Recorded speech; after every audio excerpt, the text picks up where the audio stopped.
Caregivers Careport with Dr. Corabelle Arps is brought to you by Scissortail Health Coaching, helping family caregivers learn healthy ways of managing their emotions, mindset, and life changes so that they can protect their own health and give their best possible care. Well, welcome, Tomi. I'm really glad to have you here today because we're going to be talking about one of the subjects that has been in the news a lot lately. There's been a lot of talk about it, especially since COVID. And I think for caregivers, it's a really relevant topic, and that's burnout. And how do you get from burnout to feeling energized and blessed? So I'm think let's start with just a definition of exactly what burnout is. It's a common term, but we don't all know exactly what it entails. Yes, thanks for having me. So burnout is this emotional state of emotional, physical, and mental exhaustion caused by excessive, prolonged stress. This is not just 1 or 2 days at the office or life. This is months, in many cases, years.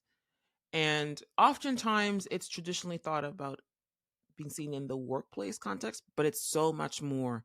I feel like there's factors that relate to our personal lives that impact burnout. Mm-hmm.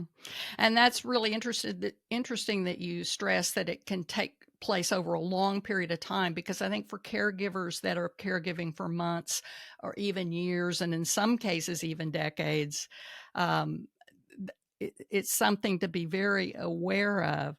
What sparked your interest in burnout? So it was a personal experience. I actually experienced burnout, and I'm a very resilient woman, but I guess a combination of being a go-getter type A personality, physician who's never taken a break since I started school at age 4, to running a busy medical center with over a dozen employees and others that depended on me, and then raising 2 children under 2 and a newborn during as a single mother during a pandemic. That was what kind of did it for me, plus my own health challenges relating to pregnancy. So for me it was the perfect storm. um Superwoman, finally, like, life happened and I had to come to the terms like, okay, this is not working. If I don't take care of me, who's going to take care of my kids? Who's going to take care of my responsibilities? Because nobody. And I think that's similar to caregivers. You feel so responsible for looking after those whom you're entrusted with.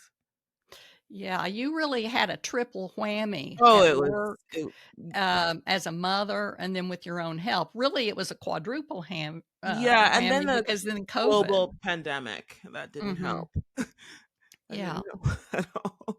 yeah. So you realized that there was a problem, and 100%. then how did you help yourself with that? I had to take a pause. I had to give myself permission to say, I'm going to take off this hat. And that hat was being a physician. I had to take a break from it. I had other hats. Like, I still owned the thing. I still was a mother. I still had other things, but at least I knew I could pause. And I took a leave. I availed I had to, because I That's was a done. really Yeah, that's a really big move when you have responsibility for a lot of people's health. It is a huge move. And I know this is not the scope of the conversation, but life happens at any time. That's why it's important that you create frameworks, whether it's insurance or other things, to help you in the time of need. I'm thankful I had insurance and I had access to some funding, but I mean, if I didn't have those things, my situation would have been a lot different. So planning is key, because burnout is inevitable if one continues on this rat race called life. So you have to be very mindful and deliberate and strategizing so it doesn't happen to you. Yeah. So I love that term, the rat race, because so often people feel like they're caught up in this race that Hmm. they can't get out of, and they see that it's not going well, It's not. and it's so hard to kind of pull out. So For a caregiver, how would they know if they have burnout? Oh, you're exhausted, you're done. You have nothing left to give. However, you express that in whatever terms you express that. You're short tempered. There's no joy. You're dragging yourself out of bed. Just the thought of someone calling your name for help, whether, let's say you're caregiving for a parent and they're calling your name. And instead of being like, oh, it's mom, it's like, oh, her Yes. again. Yeah, and I think it's as you say that, it's the emotion Yes, that's tied to that yes, behavior of the person you're caring for, correct. that can get so stirred up. Exactly. Yeah. And what about medically? What changes there might one see? Yeah, so there's changes we might not see that's on a cellular level, but there's things like headaches, fatigue, reflux. You might be diagnosed with depression or anxiety. That's often, well, that's a symptom. Again, that's a whole nother topic entirely. But it's not the diagnosis; it's a symptom of what you're going through. Um, some people get so worked up it aggravates other things, like they may start getting chest pain, angina.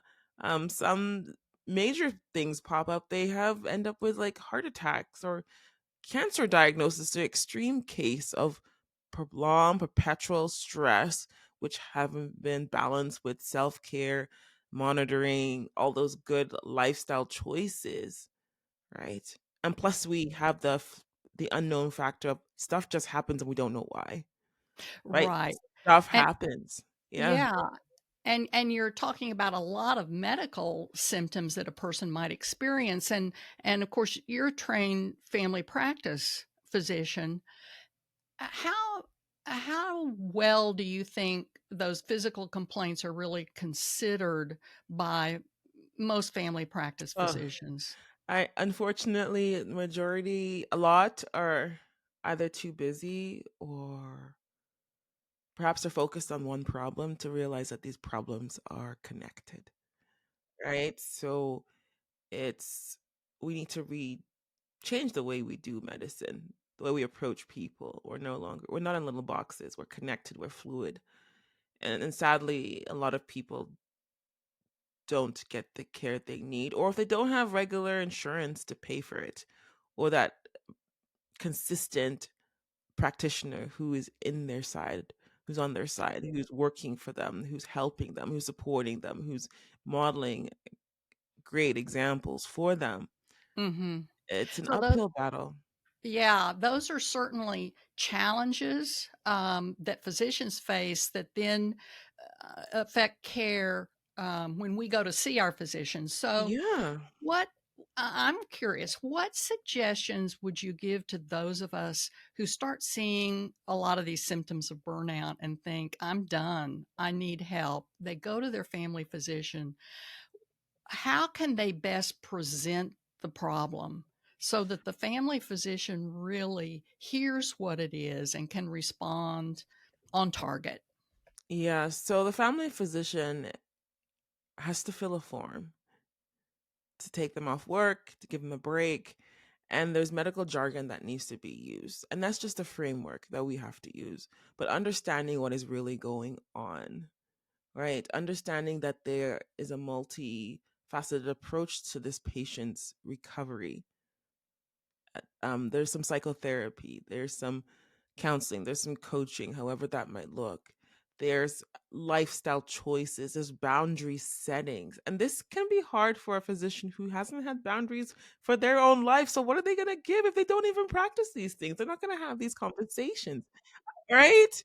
Like, oh, I think you need to eat better and take a time to do this, and maybe regular deep tissue massage, or perhaps go visit your, I don't know, acupuncturist, maybe work on that old shoulder injury that's been kind of coming back, connecting with your higher power, because we know that wellness and spirituality is part of the wellness wheel, right? Having a look at your relationships, your closest relationships, evaluating them, seeing which ones are joy bringing, life bringing, and which one I call soul sucking or energy vampires, and reshuffling things, having those challenging but powerful evaluations of your life.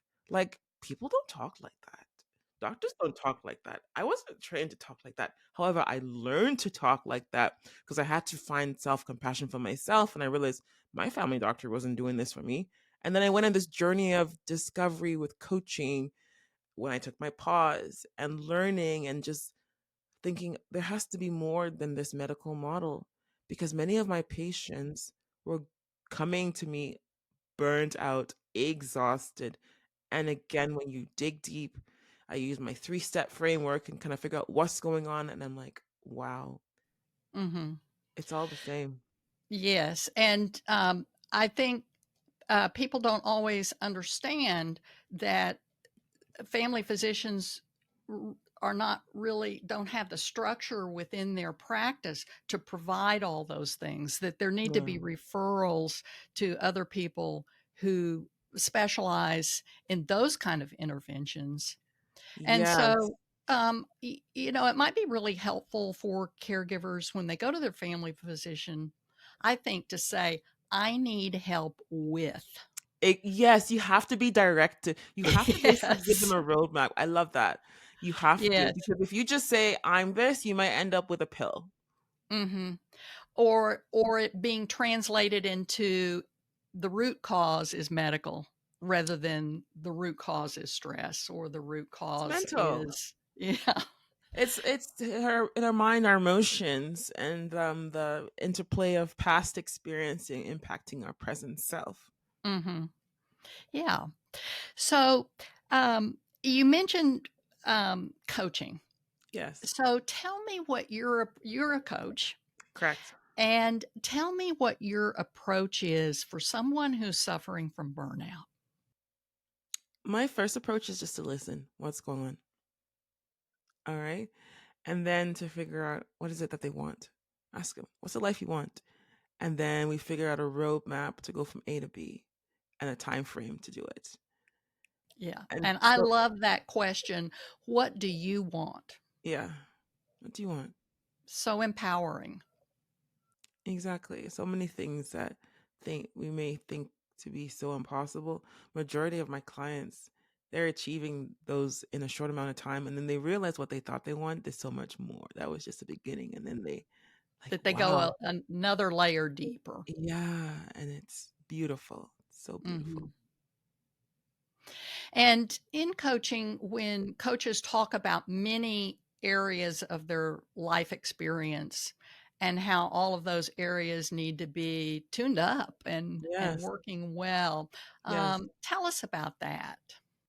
Our lives are connected. We're not in little boxes that are separated by time and space. They're connected. As much as people want to tell you, keep your work, your personal stuff at home. Yeah, sorry, but you are that same person that works through your home life, your relationships, your emotions, your finances, your spiritual health, your emotional health, your physical health. All those things are important, Yes, and they play. they all make you up. Exactly. You're many parts that make you. You're not just a parent, a wife, a spouse, a mother, friend, an employee, CEO. You're so much more. Mhm. And when one of them one of those areas starts to topple, Yeah. they tend to pull others with them. 100%. It's a domino effect, right? Yeah, it's a domino effect. If things are rocky at home, it's pretty hard to show up every day consistently, months after months, and put a fake smile on your face and go to work. Mhm. Yeah. So some of the caregivers who are listening are in a situation where they may not have a lot of help Yes. and they do need to get up every day Yes. and perform and be there for their loved one. And I Yeah. think one of the things that's so difficult is their values kind of collide. They Yeah. have, on one side, they have the value of loyalty Yeah. and responsibility, Yes. and love, Yeah. um, for the person they're caring for. On the other hand, they're starting to be resentful or angry because their own needs aren't met. 100%. And so for those caregivers, how can they get help? What can they do? Well, you have to first show yourself self compassion and realize that you're human and you only have so many hours in a day. Your skill set is only so much, and your finances and resources are only so much. And regarding the person that you're looking after, there's only so much you can do to help them. Because if they have a diagnosis that is beyond what you can fix, you have to come to terms with that, right? Mhm. Of Like, living in the you reality. have to live in the reality. Like, if you're dealing with, Mhm. let's say, a stroke patient, and if it's a good day, if they can squeeze your hand or grunt a few words, like, and you're working hard to do physio with them, you're doing all this, you're trying so hard to get them moving at the expense of hurting yourself, your back, like everything. You have to pause, right, and see, okay, what are my goals with caregiving? Maybe your expectations are too high, right? You have to perhaps enlist help, especially if it's a family member. I often, when someone is sick, that's when you see the dynamics of the real dynamics of a family come out. You see those who will suddenly disappear, who are That just can not s available. yeah, yeah, Like, that they're that just can like, certainly add a whole 'nother oh, a piece whole to it. level. The Mhm. golden child who, while the parent was healthier, was getting the resources, and suddenly, when the parent is no longer doling out this, they're gone. That will bring up resentment. Like, there's a lot of factors. Let's be real, and people don't talk about it because it's like, oh my goodness, it's so taboo. Like, no, we talk about it because it comes out and it impacts you.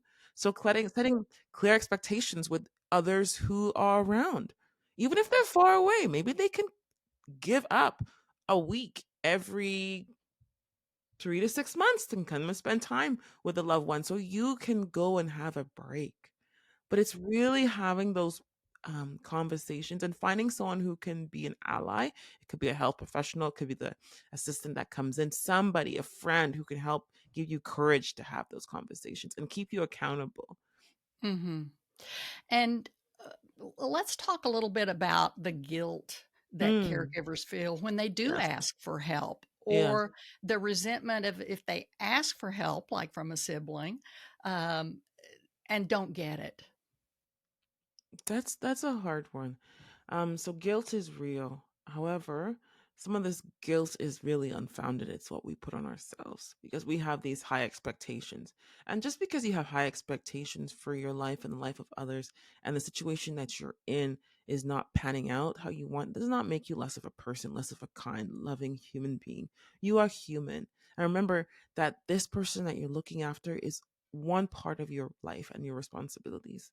Perhaps there's others in your life that need you too, right? That so we're often torn in many directions. It's giving ourselves grace, having clear expectations, and not feeling like putting our loved ones either in a more supportive environment or getting more hands-on care is a admission of your failure. It's not, because it takes tremendous courage and strength to do this. And to be honest, let's look at the other person we're looking after. Perhaps they also feel a sense of guilt because they recognize that they're not whom they once were, and they still want you to love and live your life. But at the same time, they need help. So they're torn too. So having those brave conversations, and it might be with the person you're looking after, and releasing that guilt, right? Mhm. Yeah. And the recognition, I love the word that you use, grace, Mm, of being free to care for yourself as a person who also has dignity, yes, and is deserving of care. exactly. And then there's the kind of practical side of it. If you don't care for yourself and your own health deteriorates, how well are you going to be able to manage giving care? Exactly. I use the analogy of this glass half full, half glass half empty, which we've all heard about. I like to encourage people to give from a place of abundance, because if you're just giving that from that glass half full, glass half empty, you're just giving backwash. Like, you're literally, here, have my backwash. Does that sound appetizing? No. So you need to keep your tank full, and ideally, I inspire my clients and whoever is listening to find the courage to be at the place where you're giving from abundance, because that's what I think that's what we should be striving for, not just half. full, half empty. That doesn't save space for life And emergencies. that's a beautiful way to say it, of giving from abundance. Give from abundance. Um, yeah, yeah, because you can't give what you don't have. Exactly. And some And try, and it's just like, it doesn't work. and when I'm working with caregivers, I often find that the most challenging piece of giving is being there emotionally when you don't feel like it, when you really feel empty and exhausted. Exactly. Exactly. And that emotional piece is so priceless because that can connect with the heart and soul of anybody that you come across. You can say the same thing, but it's how you say it, the passion that goes with it, that connection makes all the difference. Mhm. So tell me, what are the ways that people can care for themselves? Let's go through those so people have some concrete examples of things they could do. Yeah, basic things like sleep, 7 to 9 hours of sleep at night in a cozy bed, right? It sounds basic, but many don't sleep. Nutritious food, eat a rainbow, colorful, nutritious food, avoiding the highly processed movement, whether it's dancing, stretching, walking, chasing after your dog, um, getting up and going up and down those stairs, movement, also called exercise.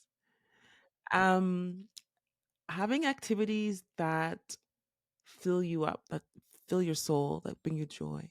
Could be knitting, crochet, um, hanging out with your girlfriends, having a cup of tea, going for walks, writing, creating, using that right side of your brain to bring happiness, right?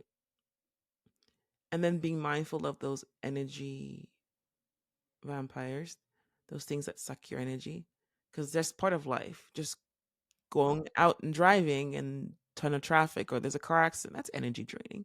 But how are you going to approach it? Maybe you're going to turn on an audiobook in your car, listen to something, right? It's just managing your energy, making plans for wellness. Otherwise, sickness will force you to make time for it. Making time to pre-schedule your physicals, your preventative screenings, your breast exams, your mammograms, your colonoscopies, your blood work, checking your sugars, all those things. Doing things for you, getting away sometimes. It could just be in your house, a staycation. It could be just, oh, like a hotel in another city down, there's like a spa, something. You don't have to spend thousands of dollars. Getting your pedicure done. That's one of my strategies. I get my feet scrubbed, all that scraping, the blade, all that stuff. Just little things, but making sure that you're deliberate and you're consistent makes a world of difference. So really making the choice to do it and Making then sure. doing it consistently. You know, one of the Yeah. things that came into my head as you were talking is, if we had a home health aide coming in, we would want them to come in having a good day, feeling energized, having had some recreation so that they're fresh, and having had a good night's sleep and have eaten. Yeah. Because we wouldn't want someone who's tired, exhausted, Hangry um, coming in the door. Hello. angry. That's right. Resentful. Exactly. That's not who you would want coming in to help. And so we have to kind of hold ourselves to that same standard of making sure that we are fit and Exactly. able to give. Exactly. Yeah. Yeah. Yeah. That it's not a luxury. It's a necessity, Necessity. that we care for ourselves. So tell me, in closing, what would be the thing you would most like to say to caregivers? I'm so proud of you. It is a noble thing to be a caregiver. It's a it's an outflowing of love. You're a special person. However, you're also still human and you're deserving to care yourself. And it first starts with self-care. What wonderful feedback and encouragement for caregivers. And I appreciate you being with us today and your view about self care and watching for burnout and making sure that we're the best we can be so we can give abundantly. Thank you so much for being here. My pleasure. And how would people get a hold of you if they wanted to pursue working with you? For sure. So my website is holisticwellnessstrategies.com, holistic with an H. Or if you just Google Dr. Tomi Mitchell, Tomi Mitchell, you'll probably see my website pop up, my LinkedIn pop up, but there's links to see me in all of my social media handles. So Thank, yeah. yeah, thank you. And we'll put those links below in the description. I'll also put the links to contact me. We would continue to love hearing from you. Anything you want addressed on this podcast, just click on the Speak Pipe link and you can leave a voice message with your comments. So until we meet next time, take care and good caregiving. Thank you.